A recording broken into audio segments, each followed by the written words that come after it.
Italy, we have every day a football match. We're 60, 70, 80,000 spectators.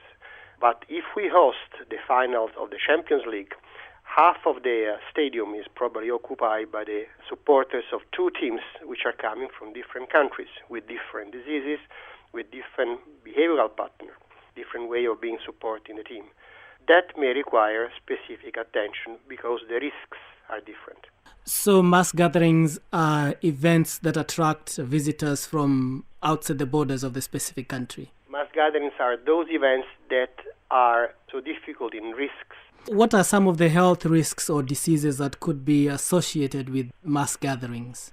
All of those diseases that, for instance, are communicable or highly communicable, meningitis, measles, all of those are gastro-related.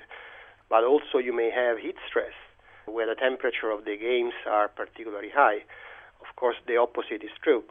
So the analysis and the planning for any mass gathering is done managing and planning for the risks that are endemic, present in the country or in the host systems, or brought, like diseases or like behavior of certain funds from the outside.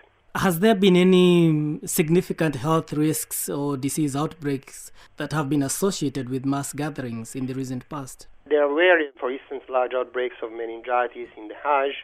There were an example of a disease like flu, seasonal flu, that happened in the last World Youth Day in Sydney.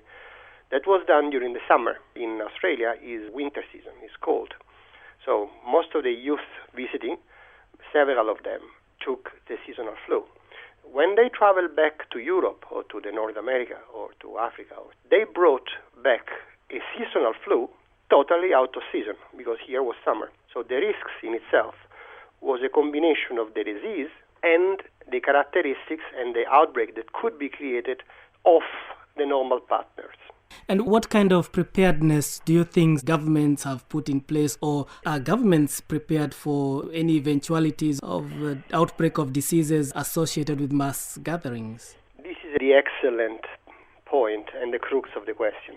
On one end, we have a larger attention of the media and the politician, larger amount of funding, and this is an opportunity for the health system and for the overall country system to build a legacy after the event, not just the stadium, but a way of working together under pressure. In the past, we observed that in the planning for the risk mitigations, in disposition on the ambulances, enhancing the tests, in preparing the messaging for the visitors, enhancing the capacity of laboratory tests, all of those should be planned in a way to leave the system better off after the games.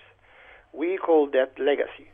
And for instance, we are working with the Olympic Committee and the FIFA and the UEFA hard to make sure that the planning and the running of mass gatherings are done in a way that the overall health systems in the country is better off and that the legacy is enhanced.